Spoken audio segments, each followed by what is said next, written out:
Assalamualaikum, apa kabar semua? Mudah-mudahan baik-baik saja ya. Bertemu lagi dengan saya Pak Adit. Jadi pada video kali ini saya akan menyampaikan kontrak perkuliahan dan rencana pembelajaran semester atau RPS untuk mata kuliah kriptografi dan security system. Dan sebagai informasi, video ini juga merupakan video pertama untuk seri mata kuliah ini. Kalau begitu, kita langsung saja pembahasannya ya. Nah, untuk mata kuliah yang akan saya ajarkan dan kalian pelajari pada seri ini adalah kriptografi dan security system. Nah, untuk kode mata kuliahnya, saya hidden saja ya untuk menjaga kode etik. Dan mata kuliah ini merupakan mata kuliah peminatan dengan jumlah SKS-nya adalah 3 SKS dan berada di semester 5. Dan untuk sistem perkuliahannya, untuk sementara karena masa pandemi, kita akan buat secara online menggunakan platform YouTube. Jadi untuk sebagian materinya nanti, saya akan buat dalam bentuk video di YouTube. Dan mungkin sebagian lagi kita akan lakukan kuliah tatap muka secara online menggunakan platform Zoom Meeting atau Google Meet. Dan mungkin sebagiannya juga lagi saya hanya akan membagikan materi perkuliahannya sebagai sistem pembelajaran mandiri. Nah, sistem perkuliahannya ini ada 4 tipe ya. Yang pertama itu tatap muka. Jadi tatap muka sebanyak 14 maupun 12 ya. Minimum 12 pertemuan, maksimum itu 14 pertemuan dilakukan secara online menggunakan media e-learning, bisa Classroom, kemudian YouTube, dan mungkin kita bisa menggunakan platform Discord ataupun WA Group. Nah, materinya sendiri dalam bentuk video, slide, presentasi, PDF, ya, dan diskusi di grup. Ya, untuk grup akan menyusul apakah kita akan menggunakan WA Group ataupun Discord. Tapi kemungkinan besar kita akan menggunakan Discord. Nah, latihan dan tugas akan diberikan setiap pertemuan. Jadi untuk kuis sendiri diberikan secara mendadak kepada mahasiswa. Ini maksudnya gimana? Pada saat nanti di pertemuan, mungkin pertemuan keempat atau kelima atau keenam sebelum ujian mid semester, itu akan saya berikan satu buah kuis. Tapi saya nggak akan bilang, tiba-tiba nanti pada saat harinya saya buat, hari ini kita kuis. Jadi kira-kira seperti itu. Nah, jadi untuk tugas perkuliahan sendiri itu ada 2 jenis, ada tugas mandiri dan tugas kelompok. Jadi tugas mandiri ini tugas dapat diberikan di setiap pertemuan atau sekitar 2 minggu sekali. Ya, dikerjakan secara perorangan. Setiap mahasiswa mengerjakan tugasnya sendiri dan dilarang copy paste dari internet atau kerjasama dengan temannya. Ya, jadi ini tidak boleh kalian kerjasama, tidak boleh copy paste, boleh cari dari internet, tapi usahakan menggunakan teknik paraphrase atau parafrase. Ya, jadi kalian ambil kutip dari internet, kemudian kalian gunakan kata-kata sendiri tanpa mengubah makna dan tetap menyisipkan sumbernya dari mana. Yaitu untuk tugas mandiri. Sedangkan tugas kelompok, tugas dapat diberikan kapan saja selama masa perkuliahan, yaitu pertemuan tatap muka di kelas ya, baik itu secara online menggunakan YouTube, video, ataupun menggunakan platform seperti Zoom Meeting maupun Google Meet. Dan dikerjakan secara berkelompok, ya, satu kelompok terdiri dari 3 sampai 4 orang. Jenis tugasnya tergantung dari kondisi, apakah kita akan buat program atau membuat makalah atau membuat jurnal dan lain sebagainya. Oke, selanjutnya, nah di sini aturannya tugas dan latihan diberikan setiap pertemuan, tadi sudah dijelaskan ya, selama perkuliahan kecuali pertemuan pertama yaitu video ini, kemudian pertemuan pada saat ujian tengah semester atau UTS dan ujian akhir semester atau UAS. Jadi saya tidak akan memberikan tugas pada pertemuan pertama, pertemuan pada UTS dan UAS. Nah, jenis latihan adalah merangkum dan jenis tugas akan dijelaskan setiap pertemuan. Bisa dalam video, ya, video dari YouTube, dari e-learning yang akan kita gunakan, bisa Classroom atau e-learning, atau dari grup. Ya, grupnya bisa WA Group atau Discord. Latihan dan tugas wajib ada. Jangan sampai tidak ada.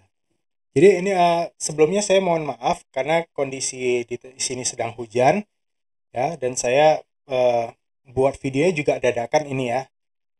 Jadi mohon maaf mungkin ada sedikit gangguan-gangguan suara atau suara noise ya. Jadi nggak usah dihiraukan sekali ya.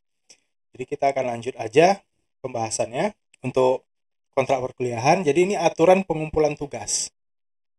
Nah, jadi aturan pengumpulan tugas ini untuk latihan dan tugas dikumpulkan melalui e-learning atau classroom yang disediakan.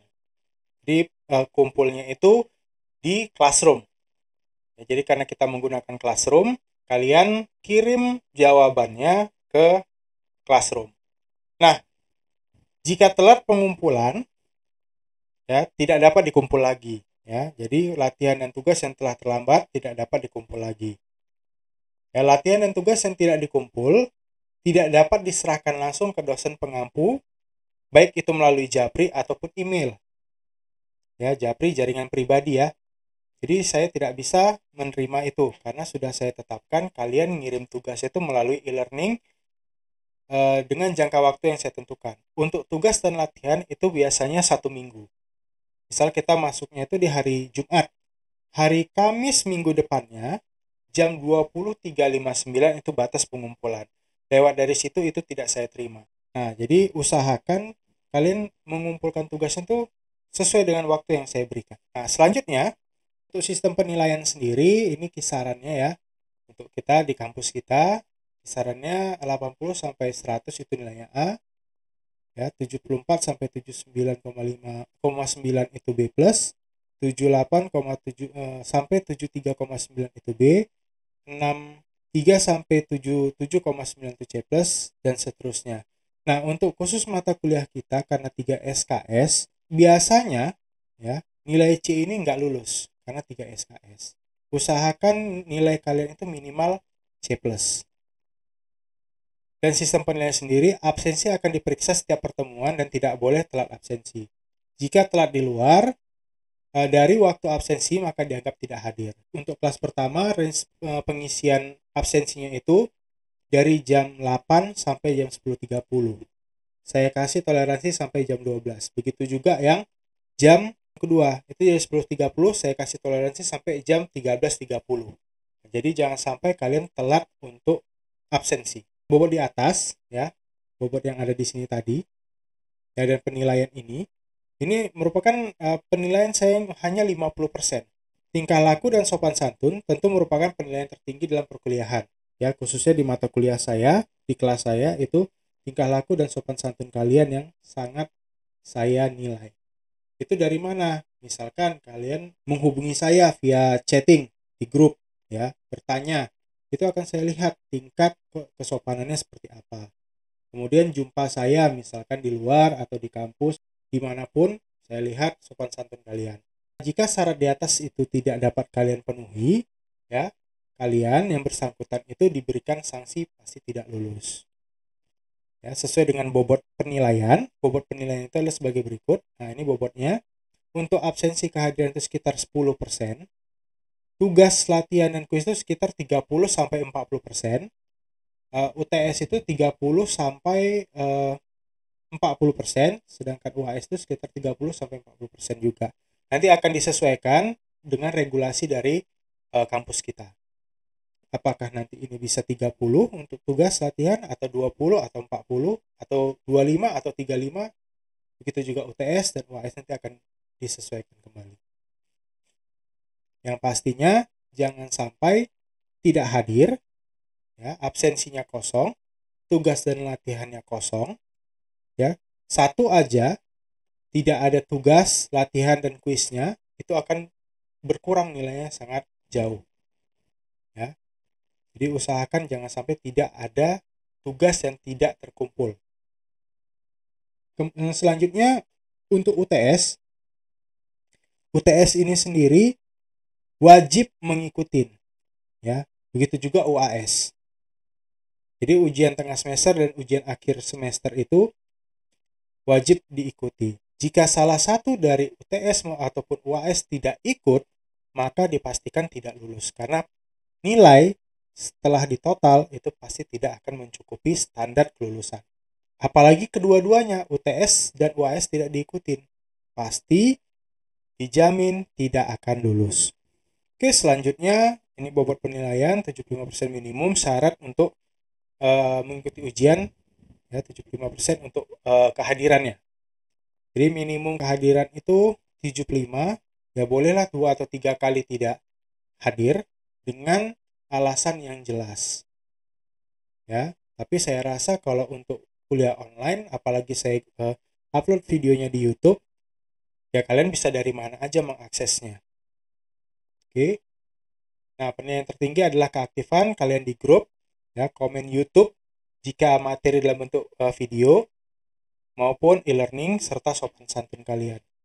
Nah, jadi untuk pertemuan hari ini, absensinya kalian buat di kolom komentar nama, NPM, ya, nama dan NPM, kemudian kelasnya kelas berapa, ya, kelas berapa.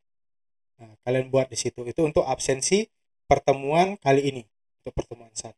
Nah, jadwal perkuliahan ya sesuai dengan jadwal yang ditetapkan oleh pihak kampus, yaitu di hari Jumat. Untuk jam pertama dari jam 8.00 sampai 10.30.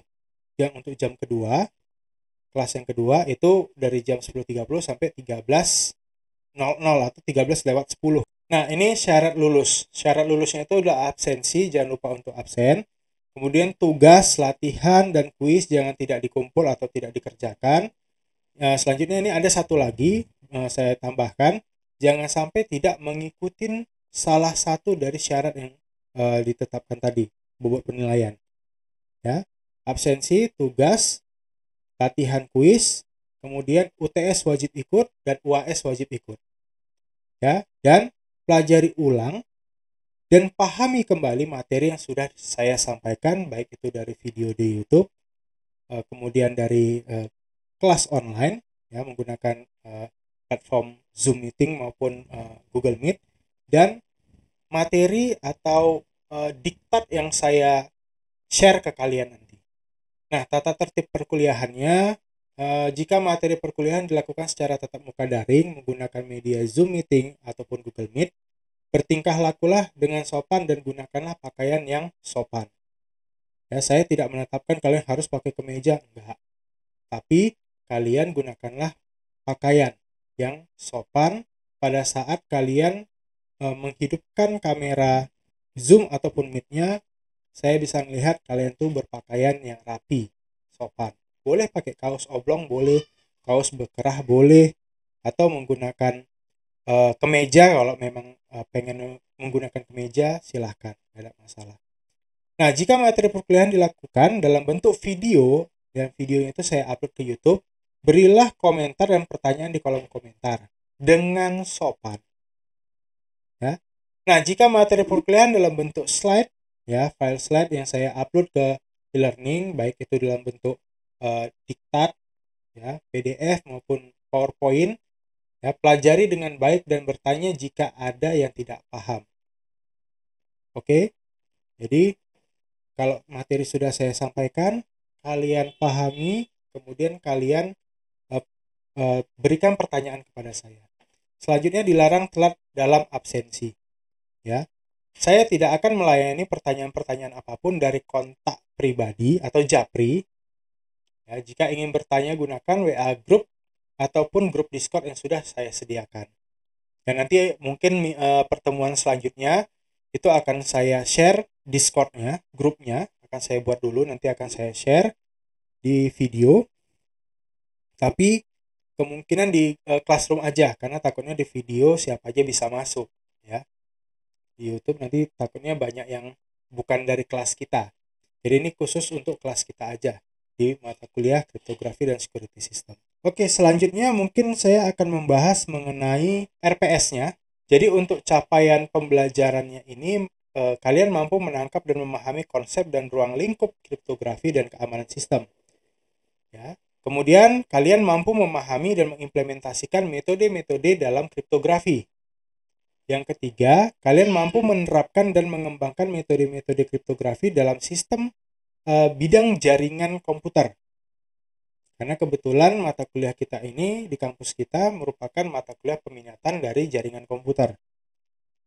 Nah, mampu menciptakan aplikasi berbasis kriptografi dalam pengamanan data baik lokal maupun jaringan. Ya, jadi ini mata kuliahnya, deskripsi singkatnya, mata kuliah kriptografi dan security system diadakan dengan harapan mahasiswa dapat memahami dan mampu mengaplikasikan teknik-teknik atau metode-metode dalam kriptografi ke dalam suatu sistem yang dibuat secara menyeluruh dan benar. Materi dibagi menjadi beberapa bagian besar, yaitu pengantar kriptografi dan security system, serangan terhadap kriptografi dan kriptanalisis, landasan matematika dalam kriptografi, algoritma kriptografi klasik, algoritma kriptografi modern, algoritma kriptografi kunci publik, steganografi, dan watermarking. Untuk materinya sendiri, ya di sini pertemuan pertama ya ada RPS, kontrak kuliah, pendahuluan atau gambaran umum kriptografi. Nah, jadi gambaran umum kriptografi ini mata kuliahnya ini membahas tentang keamanan, bagaimana mengamankan suatu pesan.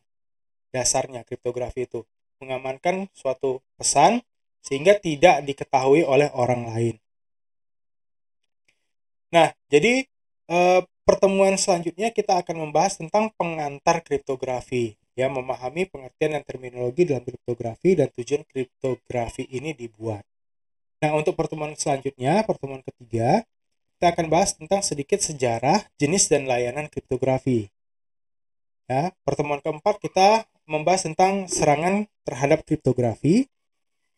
Pertemuan kelima kita bahas tentang landasan matematika pada kriptografi. Kemudian pertemuan ke-6 kita akan bahas algoritma kriptografi klasik 1. Pertemuan ke-7 kita akan bahas algoritma kriptografi klasik 2. Di mana kriptografi klasik 1 ini kita akan bahas tentang cipher substitusi dan cipher transposisi. Dan untuk kriptografi klasik 2 ya, kita akan bahas mengenai algoritma Caesar cipher, Wissner cipher, Affine cipher, kemudian ada Playfair cipher dan one time pad cipher. Ya. Nah, selanjutnya di pertemuan 8 kita akan ada UTS, ujian tengah semester. Pertemuan ke-9 ini kita ada materinya itu algoritma kriptografi modern 1, di mana kita akan bahas rangkaian bit dan algoritma XOR. Kemudian di algoritma kriptografi modern 2 kita akan bahas tentang stream cipher dan block cipher. Dan pada pertemuan ke-11, algoritma kriptografi kunci publik 1, kita akan bahas mengenai konsep, sejarah, dan aplikasinya. Pertemuan ke-12, kita akan masuk ke materi algoritma kriptografi kunci publik 2, di mana kita akan bahas tentang algoritma kriptografi RSA. Ya. Selanjutnya algoritma kriptografi kunci publik 3, kita akan sedikit membahas tentang algoritma El-Gamal dan Rabin Cryptosystem. Pertemuan ke-14 kita akan bahas tentang steganografi, dan pertemuan ke-15 kita akan bahas tentang watermarking. Ya, nanti apa saja materi ini nanti kita akan bahasnya pada saat pertemuannya. Tapi sebelumnya kalau kalian mau mencari tahu ya seperti apa sih watermarking, seperti apa sih steganografi, seperti apa sih kriptografi kunci publik, seperti RSA, El-Gamal, dan Rabin Cryptosystem, dan masih banyak lagi ya sebenarnya algoritma-algoritma kriptografi. Kalian boleh cari, boleh searching di internet, ataupun kalian beli buku ya, atau cari bukunya. Boleh itu ke toko buku yang kalian sering datangi ya. Saya nggak akan menyebutkan mereknya apa, nama tokonya apa, karena ini platformnya ada kode etiknya. Nah, selanjutnya setelah kita mempelajari ini semua, di akhir kita akan melakukan ujian akhir semester pada pertemuan ke-16. Ya, jadi ini ada kira-kira ada 14 ya, ada 14 materi ya. Ada pengantar dari pertemuan ke 1, 2, 3, 4, 5, 6, 7. Kemudian dimulai lagi pertemuan 9, 10, 11, 12, 13, 14, 15. Dan 2 pertemuan lagi adalah ujian. Jadi persiapkan diri kalian, pelajari dengan baik apa yang nantinya saya ajarkan ya. Dan usahakan jangan sampai melanggar ketentuan yang sudah saya buat. Oke. Nah, mungkin sampai sini aja pembahasan kita mengenai kontrak perkuliahan dan RPS ya, rencana pembelajaran semester. Untuk selanjutnya akan saya sampaikan nantinya di classroom. Oke, akhir kata, wabillahi taufiq wal hidayah. Assalamualaikum warahmatullahi wabarakatuh. Sampai ketemu lagi di video berikutnya.